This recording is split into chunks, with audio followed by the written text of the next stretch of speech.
আল্লাহ পাক বলেন সূরাতুল লুকমানে বলেন আনিশকুরলি ওয়ালি ওয়ালিদাইকা ইলাইয়াল মাসির।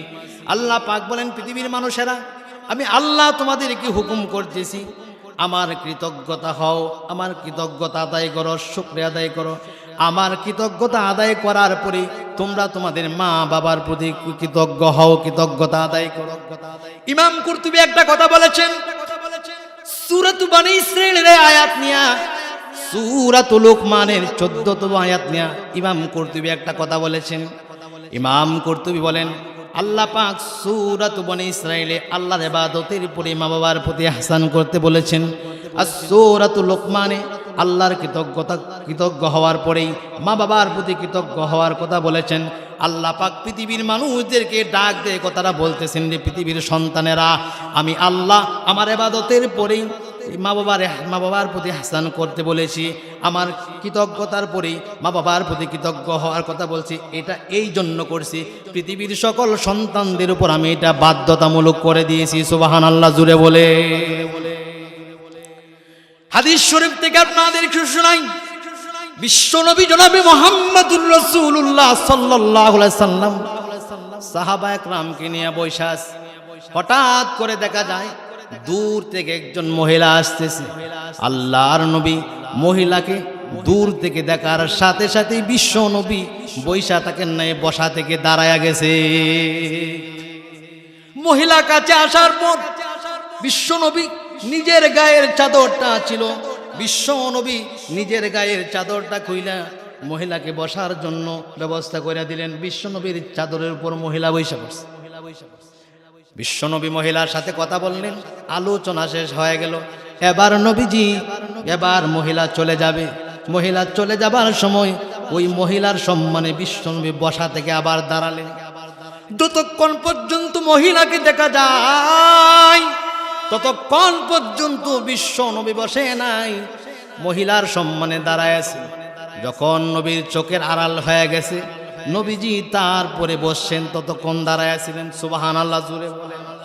সাহাবা একরাম প্রশ্ন করলেন, ইয়া রাসূলুল্লাহ, আজকে এমন কিছু কাজ আপনার কাছ থেকে দেখলাম, অতীতে কোনোদিন দেখি নাই, যে একজন বিশ্ব নবী আল্লাহর পরেই যার সম্মান, একজন নবী একজন অপরিচিত মহিলার জন্য তাকে দেখে তার সম্মানে দাঁড়ায় গেছে। কাছে আসার পর বিশ্ব নবীর চাদরখানা মহিলার জন্য বিছায়া দিছে। যাবার সময় মহিলার সম্মানে আবার দাঁড়ায় রইছে। ততক্ষণ দাঁড়ায় রইছে যতক্ষণ দেখা যায় ও নবীজি মহিলাকে চিনতে পারলাম না, যে কাজগুলা করলেন কি জন্য করলেন বোঝায়া বলে। সাহাবা একরাম প্রশ্ন করে, নবীজি ডাক দিয়ে বলে, সাহাবারা শুনুন, আমি পৃথিবীতে আসার আগেই এমন এতিম হয়ে আসলাম, আমার বাবা দুনিয়া থেকে চলে গেছে। বাবার মুখ কানা পৃথিবীতে এসে দেখতে পারি নাই। আমার বয়স যখন 5 বছর হয়েছে, 5 বছর পরে জনম দুঃখিনী কলেজা টুকরা মাকেও হারাইলাম, মা আমাকে ছেড়ে চলে গেছে। আমি এমন একজন এতিম, আমি বাবাকে হারাইলাম, মাকে হারাইলাম, দুজনকে হারাইলাম। আমি যে মায়ের বুকের দুধ পান কইরা বড় হয়েছি, হালিমাতুস সাদিয়া, আজকে যে মহিলার সম্মানে দাঁড়াইছি তিনি হইলেন হালিমাতুস সাদিয়া, আমার দুধ মা, তার সম্মানে আমি দাঁড়াইছি। সুবহানাল্লাহ জুড়ে বলে। একজন সাহাবী আয়েশা বলতেছি, ইয়া রাসূলুল্লাহ, আমি আমার মাকে হজ করার জন্য ইয়ামান থেকে এসেছি। ওগো রাসূল, আমার মা হাঁটতে পারে না, আমার মা চলতে পারে না, আমি শুধু ইয়ামান থেকে আমার মাকে খাদে করে নিয়ে আসলাম। আমি সাফা মারওয়া আমার মাকে খাদে নিয়ে দৌড়েছি, বাইতুল্লাহ তওয়াফ করছি আমার মাকে খাদে নিয়ে। ও নবীজি, এই যে ইয়ামান থেকে আমার মাকে বোঝা বইয়া নিয়ে আসলাম, বাইতুল্লাহ তওয়াফ করলাম, সাফা মারওয়া হজের যত কার্যক্রম আছে সব কিছু আমার মাকে নিয়ে করছি। ইয়া রাসূলুল্লাহ, আমার মায়ের হক কি আমি একটু আদায় করতে পারছি? বিশ্ব নবী জনাবে মুহাম্মদুর রাসূলুল্লাহ জবাব দিলেন, সাহাবারে, মায়ের হক তো আদায় করা দূরের কথা, নিজের শরীরে চামড়া দিয়া যদি জুতা বানায়া দাও এই জুতা যদি মা পা দিয়ে ছিঁড়ে ফেলায় তারপরও মায়ের এক ফোঁটা দুধের হক আদায় করা যাবে না। রাসূলুল্লাহ সাল্লাল্লাহু আলাইহি সাল্লাম বলেন, পৃথিবীর সন্তানেরা শুনো, তোমার পিতা তোমার জন্য কত বড় নিয়ামত। তোমার পিতা হচ্ছে জান্নাতের মধ্যবর্তী দরজা। সুবহানাল্লাহ কি বাড়ি গিয়ে বলবেন? আরো আসতে বলেন সুবহানাল্লাহ। রাসূল ডাকতে বলতেছে, সন্তানেরা শোনো, তোমার পিতা তোমার জন্য তোমার জান্নাতের মধ্যবর্তী দরজা। রাসূল বলেন, যে সন্তানের দুইজন মা বাবা বাইচা আছে তার জন্য জান্নাতের দরজা দুইটা খোলা আছে। নবী পরে এই কথাটা আবার বলছেন, এবার তোমার মনে হয়, এবার তোমার ইচ্ছা হয় জান্নাতের দরজা দুইটাকে হেফাজত করো, আর না হয় জান্নাতের এই দরজাগুলাকে বিনষ্ট করে দাও, এটা তোমার ইচ্ছা। হুজুর বলেছেন যে সেবা যত্নকারী সন্তান, যে সন্তানের উপর মা বাবা সন্তুষ্ট, এরকম সন্তান যদি মায়ের চেহারার দিকে হাসি মুখে একবার তাকায়, কয়বার? জোরে বলেন। নবী বলেন, একবার হাসি মুখে তাকাইলে একটা কবুল হজের সওয়াব ওই ব্যক্তির আমলনামায় লেখা হয়ে যায়। সাহাবা একরাম প্রশ্ন করলেন, ইয়া রাসূলুল্লাহ, ইয়া হাবিবাল্লাহ, যদি সেবা যত্নকারী সন্তান যদি তার মা বাবার দিকে বারবার তাকায় হাসি মুখে, তাহলে কি বারবার ওই সন্তানের আমলনামায় কবুল হজের সওয়াব দেওয়া হবে? নবী বলেন, সেবা যত্নকারী সন্তান যদি তার মা বাবার দিকে দৈনিক 100 বার তাকায়, 100 কবুল হজের সওয়াব ওই সন্তানের আমলনামায় লেখা হয়ে যায়। আমার সামনে যারা বসেছেন সকলেই বিবেকবান মানুষ, যদি পাগল হইতেন তাহলে আমার সামনে বসতেন না। এই যে সামনে হজের মৌসুম আছে, বাংলাদেশ থেকে প্রায় লক্ষ লক্ষ হাজিরা যাবে, সারা পৃথিবী থেকে লক্ষাধিক হাজিরা আসবে। আপনারা আমাকে বলেন, একজন হাজি কি বলবে যে আমার হজ কবুল হয়েছে? গ্যারান্টি দেয়া বলতে পারবে? কিন্তু দেখেন, আমরা যারা হজ করতে পারবো না, মদিনায় যারা যাইতে পারবো না, বাইতুল্লাহ যারা যাওয়া তৌফিক নাই না, তৌফিক যাদের নাই, তারপরেও কিন্তু আল্লাহ পাক আমাদেরকে হজের সওয়াব কামাই করার মতো ব্যবস্থা আমাদের গড়েই দিয়া দিছে। হুজুর বলেছেন যে 3 জন মানুষের দোয়া আল্লাহর কাছে সরাসরি কবুল হয়। সুবহানাল্লাহ, জোরে বলেন মিয়া, জোরে বলেন। কয়জন মানুষের দোয়া? 1 নাম্বার, কোন মজলুম যদি দোয়া করে, অর্থাৎ অত্যাচারিত ব্যক্তি, দুর্বল ব্যক্তি যদি সবলের বিরুদ্ধে হাত উঠায় দেখো বাবা, নবী বলেন এই মজলুম হাত উঠাইতে দেরি হয়, এই মজলুমের দোয়া আল্লাহর আরশে আজিমে পৌঁছাইতে দেরি হয় না। 2 নম্বরে, কোন মুসাফির যদি আল্লাহর দরবারে দোয়া করে, সেই দোয়াটা আল্লাহর দরবারে কবুল হয়ে যায়। 3 নাম্বার, কোন মা বাবা যদি সন্তানের জন্য দোয়া করে, সেই দোয়াটা এত তাড়াতাড়ি কবুল হয়।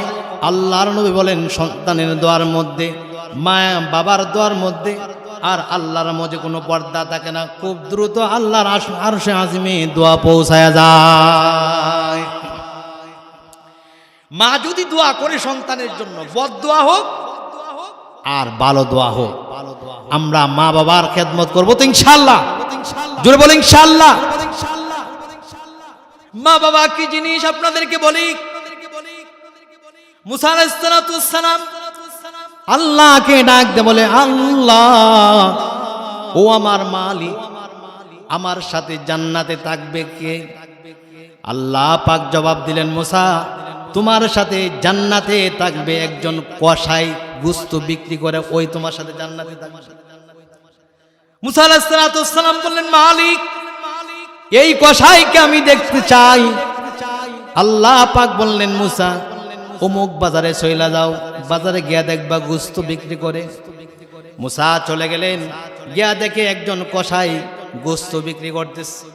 গোশত বিক্রি করা শেষ হয়ে গেছে, অল্প একটু গোশত হাতে নিয়ে বাড়িতে চলে গেছে। বাড়িতে গিয়া সর্বপ্রথম এই গোশতটা নিজের হাতে পাক করছে। পাক কইরা সন্তানাদি কারো মুখে না দিয়া, নিজের মুখে না দিয়া সর্বপ্রথম একজন বৃদ্ধা মহিলাকে খাওয়াইছে, নিজের হাতে খাওয়ানো শেষ হয়ে গেল। এরপরে মহিলা দোয়া করে, ও আমার মালিক, আমার সন্তান আমার জন্য যা করছে গো মালিক, তুমি আমার সন্তানকে জামানার মুসা নবীর সাথে জান্নাত দিয়া দিবা। মুসা আলাইহিস সালাম ডাক দিয়ে বলে, ভাই আমি বাড়িতে আসার পর, আপনার সাথে আসার পর দেখলাম নিজের হাতে গোশত পাক করলেন, সন্তানাদিকে খাওয়ান নাই, নিজে খান নাই, বৃদ্ধা মহিলাকে খাওয়াইলেন। তারপরে কি জানি বৃদ্ধা মহিলা হাত ওঠায় আপনার জন্য দোয়া করলো। ও ভাই, বৃদ্ধা মহিলা কি বলছে এটা আমি শুনতে চাই। কোষায় ডাকতে বলে, ভাই মুসাফির, সে তো জানে না মুসা নবীর সাথে কথা বলছে, সে চিনে না। ডাকতে বলে, ভাই মুসাফির, আমার মা যে দোয়া করে যে কথাটা বলে সেটা হলো হাস্যকর, আপনি হাসবেন। মুসা নবী বলেন, না ভাই বলুন, আমি বৃদ্ধা মহিলার কথা শুনতে চাই। কষায় ডাকতে বলে, ভাই আজকে যে কাজটা করেছি প্রত্যেক দিন আমি আমার মার জন্য এই কাজটা করি, খাওয়ানোর পরে আমার মা আমার প্রতি সন্তুষ্ট হয়ে আমার জন্য এই কাজটা করে, যে বলে আল্লাহ জামানার মুসার সাথে আমার সন্তানকে তুমি জান্নাতের মেহমান বানায়া দিবা। আল্লাহু আকবার জুড়ে বলে। মুসা নবী ডাক দিয়ে বলে, ভাই কষাই, তোমার মা প্রত্যেক দিন যে দোয়া করে আল্লাহ পাক সেই দোয়াটা কবুল করে নিয়েছেন। আমি যে তোমার সামনে দাঁড়ায় আছি, আমি জামানার মুসা, আল্লাহ পাক তোমার জন্য জান্নাতের ফয়সালা করেছেন এবং আমি মুসা নবীর সাথে তোমাকে জান্নাতে রাখবেন। মায়ের দোয়া কবুল হয়েছে, নবীর সাথে আল্লাহ পাক জান্নাতের ফয়সালা করে দিয়েছে। সুবহানাল্লাহ জুড়ে বলেন। মা যদি দোয়া করে, আল্লাহ আমার সন্তানকে তুমি অনেক টাকার মালিক বানায়া দাও, আমার সন্তানকে অনেক ইজ্জত বাড়ায়া দাও। মা যদি বলে, আল্লাহ আমার সন্তানকে জামানার সবচাইতে বড় আলেম বানায়া দাও, মা যেটা বলছে সেটাই হবে। সুবহানাল্লাহ জুড়ে বলে। এর বাস্তব উদাহরণ কোরআনুল কারীম হলো আল্লাহর সর্বশ্রেষ্ঠ কিতাব, এর উপরে আর কোনো কিতাব নাই। এর মধ্যে কোনো সন্দেহ আছে আমাদের? জোরে বলেন। কোরআনুল কারীমের পরে যে কিতাবটাকে সবচাইতে সম্মানিত গ্রহণযোগ্য দ্বারা হয়, সেই কিতাবটার নাম হলো বুখারী শরীফ। কোরআনুল কারীম সর্বশ্রেষ্ঠ কিতাব, 104 খানার সব কিতাবের শ্রেষ্ঠ। কোরআনের পরেই যে কিতাবটাকে সবচেয়ে শ্রেষ্ঠ মর্যাদাবান ধরা হয়, সেই কিতাবটার নাম হচ্ছে বুখারী শরীফ। কিতাবটার নাম কি? জোরে বলেন। বুখারী শরীফ। বুখারী শরীফ যিনি লিখেছেন, তিনি তার মা নিয়ত করছে, আল্লাহ আমার পেটে যে সন্তানটা আসছে, ও মালিক, আমি আমার এই সন্তানটাকে এলমে দিন শিক্ষা দিব এবং জামানার সবচেয়ে বড় আলেম ইমাম বানাবো। নিয়ত করে দিয়েছে। সন্তান পেটে আসে নাই। সুবহানাল্লাহ কি বাড়ি গিয়া বলুন। সন্তান আসলো, ছেলে সন্তানই হইল। কিন্তু কিছু বয়স হওয়ার পরে ইমাম বুখারীর এমন একটা অসুস্থতা হয়েছে, যে অসুস্থতার কারণে তার চোখের দৃষ্টি চলে গেছে, চোখ দেখা থেকে। এবার ইমাম বুখারীর মা প্রত্যেক দিন তাহাজ্জুদের নামাজ পড়ে আল্লাহর কাছে সেজদা দিয়ে কান্দে, ও মালিক আমি নিয়ত করছি কি আর হয়েছে, মালিক আমার সন্তান পেটে আসার পরে নিয়ত করছি আমার সন্তানটাকে জামানার সবচেয়ে বড় আলেম বানাবো। সন্তানটাকে এমন অসুস্থ বানাইলা, তার চোখের দৃষ্টি নিয়ে গেলা, আমি আমার সন্তানের চোখের দৃষ্টি আবার ফিরে চাই। ইমাম বুখারীর মা প্রত্যেক দিন দোয়া করে আর মালিককে ডাইকা ডাইকা বলে আর কান্না কাটি করে, মালিক আমার ছেলের চোখের দৃষ্টি ফিরে আছে। কিতাবের মধ্যে লিখেছে, ইমাম বুখারীর মা ঘুমায় আছে, হঠাৎ কইরা স্বপ্ন দেখে যে আমাদের জাতির পিতা হযরত ইব্রাহিম আলাইহিস সালাম ইমাম বুখারীর মাকে ডাক দিয়ে বলতেছে, রে ইমাম বুখারীর মা, মুখের মা, বুখারীর মা, তোর সন্তানের চোখের দৃষ্টি আল্লাহ পাক আগের মতো আবার ফিরাইয়া দিছে। আল্লাহু আকবার, জুড়ে বলেন। মায়ের দোয়া নিয়ামত আপনার আমার জন্য। ইমাম বুখারীর মার দোয়া এমন ভাবে কবুল করেছেন, তাকে জামানার এত বড় ওলি বানাইছেন, এত বড় আলেম বানাইছেন। বহু গ্রন্থের লেখক তিনি, শত শত কিতাব লিখেছেন। ইমাম বুখারীর মা ইমাম বুখারী যতগুলা কিতাব লিখেছেন, এর একটা কিতাব হলো বুখারী শরীফ। এর একটা কিতাবের নাম কি? জোরে বলেন, বুখারী শরীফ। ইমাম বুখারী প্রায় লক্ষাধিক হাদিসের ইমাম, লক্ষ লক্ষ হাদিসের ইমাম। ইমাম বুখারী মায়ের দোয়া আল্লাহ পাক এমন ভাবে কবুল করেছেন। আল্লাহ পাক ওনার মাধ্যমে আল্লাহ পাক দ্বীনের এত খিদমত নিয়েছেন। লক্ষ লক্ষ হাদিসের ইমাম ইমাম বুখারী, তিনি যত কিতাব লিখেছেন, এর একটা কিতাবের নাম হলো বুখারী শরীফ। তিনি এই বুখারী শরীফ লিখতে গিয়া তার জীবনের প্রায় 16 বছর মেহনত, তার 16টা বছর এই কিতাবের পিছনে দিছে। সুবহানাল্লাহ, জোরে বলেন মিয়া। কত বছর? 16 বছর।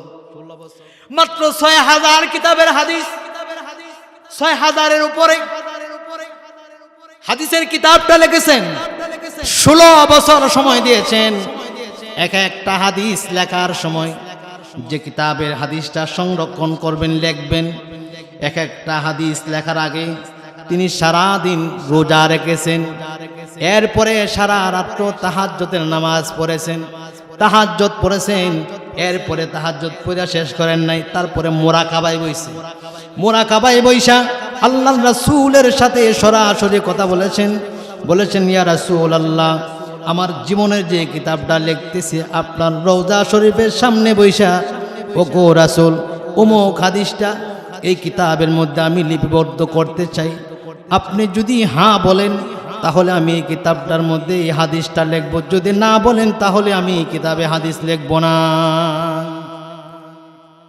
লক্ষাধিক হাদিসের ইমাম, লক্ষ লক্ষ হাদিসের ইমাম, একটা কিতাব লিখেছেন। 16টা বছর মেহনত করেছেন, সময় লাগাইছেন। আর একটা হাদিস কিতাবটার মধ্যে লেখার আগে সারা দিন রোজা রেখেছেন, রাত্রে তাহাজ্জুদের নামাজ পড়েছেন, আবার মুরাকাবায় বসেছেন। কোন জায়গায় মুরাকাবায় বসেছেন জানেননি? বিশ্ব নবীর রওজার সামনে মুরাকাবায় বসতেন। মুরাকাবায় বইসা আল্লাহর রাসূলের সাথে সরাসরি কথা বলতেন। রাসূল যদি বলতেন হাদিস লেখো তাহলে লিখতেন, যদি না বলতেন তাহলে লিখতেন না। আল্লাহ পাক ইমাম বুখারীকে এত মর্যাদা দান করেছেন, একমাত্র মায়ের দোয়ার বরকতে আল্লাহ পাক ইমাম বুখারীকে বুখারী বানাইছেন। জোরে বলেন সুবহানাল্লাহ। রাসূলের জামানায় ওয়াইজ করুনি, বিশ্ববিখ্যাত যত আল্লাহর ওলি আছে যাদেরকে সিরিয়ালে ধরা হয়, এদের একজন হলেন ওয়াইজ করুনি। ওয়াইজ করুনির নাম শুনেন নাই এমন মুসলমানের সংখ্যা খুবই কম। কথা বলেন ঠিক কিনা? আরো জোরে। বিশ্ববিখ্যাত আল্লাহর ওলি, তিনি ইয়ামান থেকে শুনেছেন, তার এলাকা থেকে শুনেছেন মক্কায় একজন শেষ নবীর আবির্ভাব হয়েছে। ওখান থেকে শুইনা কালিমা পয়রা মুসলমান হয়ে গেছে ওয়াইজ করুনি। রাসূলের কাছে আসতে পারে না, তার মা অসুস্থ। কোন একদিন চিঠি লিখেছেন, ইয়া রাসূলুল্লাহ, আমি ওয়াইজ করুনি আপনার কাছে চিঠি লিখলাম, আমি আপনার কথা শুই না কালিমা পয়রা মুসলমান হয়ে গেছি গো নবী। আমার মন চায়, আপনাকে দেখতে মন চায়, আপনাকে দেইকা সাহাবীর মর্যাদা আলাপ করতে মন চায়। ইয়া রাসূলুল্লাহ, আমি আসতে পারি না, আমার মা অসুস্থ, এই জন্য আসতে পারি না। আপনি কি বলেন? যদি আসতে বলেন তাহলে আসবো, যদি না বলেন তাহলে আসবো না। সাহাবীর মর্যাদা কত গুরুত্বপূর্ণ দেখেন। কিতাবের মধ্যে লেখা হয় একজন আপনার সাহাবীর মর্যাদা কত। তাম পৃথিবীর ওলিদেরকে যদি এক কাতারে রাখা হয়, তাম পৃথিবীর ওলিরা যদি এক কাতারে এক পাল্লায় রাখা হয়, রাসূলের একজন আদনা সাহাবী তার মর্যাদা যদি এক পাল্লায় রাখা হয়, তামাম পৃথিবীর আউলিয়ারা এক পাল্লা, আর আদনা সাহাবী একজন এক পাল্লায়, তার পাল্লাটা ভারী হবে। সুবহানাল্লাহ, জুড়ে বলেন। সিটি আল্লাহর রাসূলের কাছে পৌঁছায়া গেল, যে লেখছে ওয়াইস কুরুনি লেখছে, আল্লাহর রাসূলকে দেখতে চায়, সাহাবীর মর্যাদা অর্জন করতে চায়, লাভ করতে চায়। নবীজি লেখলেন, ওয়াইস, তোমার মা যেহেতু অসুস্থ, আমার কাছে আসার দরকার নাই গো ওয়াইস, তুমি তোমার মার খেদমত করো, ওখানেই থাকো, আমার কাছে আসার দরকার নাই। ওয়াইস কুরুনি চিঠির উত্তর পায়া আল্লাহর রাসূলের কাছে আসেন নাই। রাসূল পৃথিবী থেকে চলে যাবেন, এর কিছুদিন পূর্বে ওমরকে ডাক দিয়ে বলছেন, ওমর, আমি পৃথিবী থেকে চলে যাব, তোমাকে কয়েকটা কথা বলে যাই। ইয়ামান থেকে ওয়াইস কুরুনি নামক একজন লোক আসবে, তার এই চিহ্নগুলো আছে, তার এই নিদর্শনগুলা বলে গেলাম। ও ওমর, ইয়ামান থেকে যখন ওয়াইস কুরুনি আসবে, তুমি আমার সালাম দিবা, এবং আমি তোমাকে বলছি, তুমি ওমর তার কাছ থেকে দোয়া নিবা। উমরকে বলছে দোয়ার জন্য। চিন্তা করতে পারেন, আল্লাহর রাসূল বলেন, ইন কানা নাবিয়ান লাকানা ওমর, আল্লাহ পাক যদি আমার পরে কাউকে নবী বানাইতেন, হযরত উমরকে আল্লাহ পাক নবী বানায়া দিতেন। আল্লাহু আকবার, জোরে বলেন, আর জোরে বলেন আল্লাহু আকবার। নবী বলেন, ইন কানা নাবিয়ান লাকানা ওমর, আল্লাহ পাক যদি আমার পরে কাউকে নবী বানাইতেন, উমরকে নবী বানাইতেন। সেই উমরকে বলতেছে, উমর, ওয়াইস কুরুনি আসবে, তার কাছ থেকে তুমি দোয়া নিবা। উমর কোন ব্যক্তি জানেননি? উমরের ব্যাপারে কুরআনুল কারীমের অসংখ্য আয়াত আল্লাহ পাক নাজিল করেছেন, একটা দুইটা না। হযরত উমরের ব্যাপারে আল্লাহ পাক 21 জায়গায় আয়াত নাজিল করছে, 21টা আয়াত। জোরে বলেন আল্লাহু আকবার, আর জোরে বলেন আল্লাহু আকবার। 21টা আয়াত উমরের ব্যাপারে নাজিল। সেই উমরকে বলতেছি, উমর দোয়া নিবা। একজন সাহাবীর মর্যাদা অর্জন করতে পারে নাই, ওয়াইস কুরুনির কাছ থেকে দোয়া নিতে বলতেছে। উমর যে রাস্তায় দিয়ে হাঁটতো, সে রাস্তায় দিয়ে শয়তানও হাঁটতো না। সুবহানাল্লাহ, জোরে বলেন মিয়া।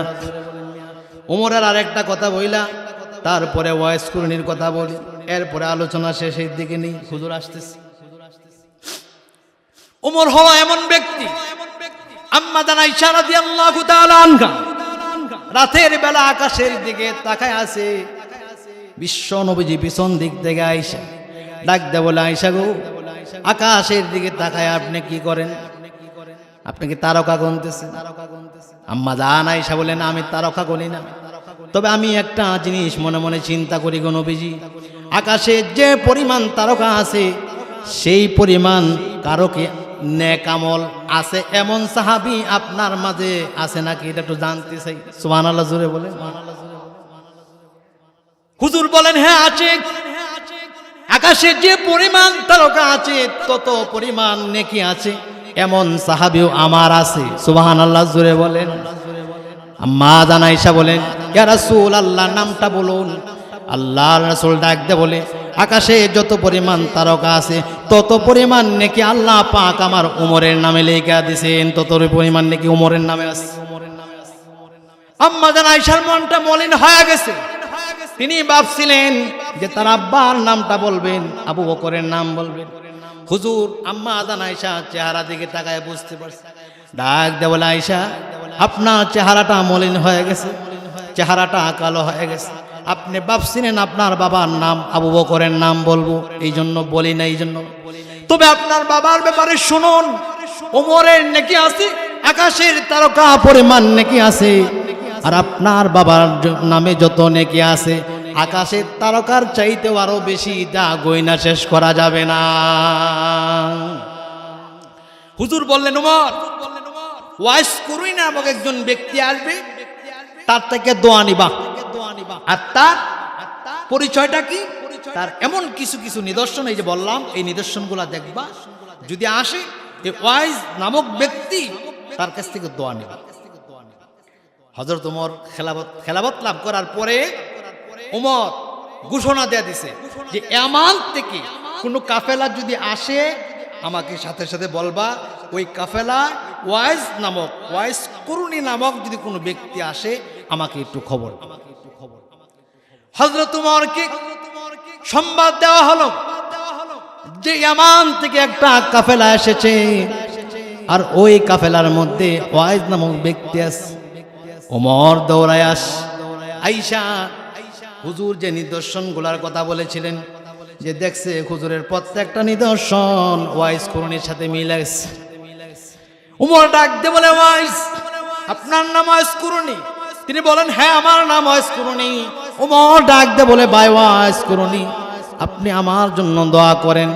হযরত ওয়াইজ করুণী কান্দে আর বলে, ওমর খলিফাতুল মুসলিমিন, অর্ধ পৃথিবীর বাদশা আপনি, আর আপনি একজন আল্লাহর নবীর সাহাবী এবং সিরিয়াল নাম্বারের একবারে কাছে। আপনার জন্য আমি সাহাবী না, আমার কাছে আপনি দোয়া চান, তার কারণটা কি? উমর ডাকতে বলে, ওয়াইজ করুণী, সেটা হলো আমার কথা না, বিশ্বনবী মুহাম্মদুর রাসূলুল্লাহ সাল্লাল্লাহু আলাইহি সাল্লাম পৃথিবী থেকে বিদায় হয়ে যাওয়ার আগে আমাকে বইলা গেছে যে ইয়ামান থেকে একজন লোক আসবে, এমন এমন নিদর্শন থাকবে। আমাকে হুজুর নিজে নিদর্শন বইলা গেছে, আর হুজুর তোমার কাছে বলছে তোমার কাছ থেকে দোয়া নেওয়ার জন্য। ওয়াইজ করুণী হুজুরের বাণী শুনে আর চোখ দেয়া পানি টপ টপ করে বলে যে আল্লাহর নবী আমার জন্য এটা বইলা গেছে, এর চাইতে বড় পাওয়ার আর কি আছে? একজন সাহাবী আর একজন সাহাবী না, তার কাছ থেকে দোয়া নেওয়ার জন্য নবীর আদেশ। মর্যাদা কে বাড়াইছে? কেন বাড়াইছে? এটা এই জন্য বাড়াইছে, মার খেদমত করার কারণে আল্লাহ পাক ওয়াইজ করুণীর মর্যাদা একদিক থেকে ওমরের চাইতে আল্লাহ পাক বাড়াইয়া দিয়েছেন। জোরে বলেন সুবহানাল্লাহ। আল্লাহ পাক আমাদের সকলকে কোরআন এবং হাদিস থেকে যে আয়াতগুলা হাদিসগুলা যে বলেছি, আল্লাহ পাক আমাদের সকলকে যেন বুঝে শুনে আমল করার তৌফিক দান করেন। আমরা একবার জুড়ে বলি আমিন।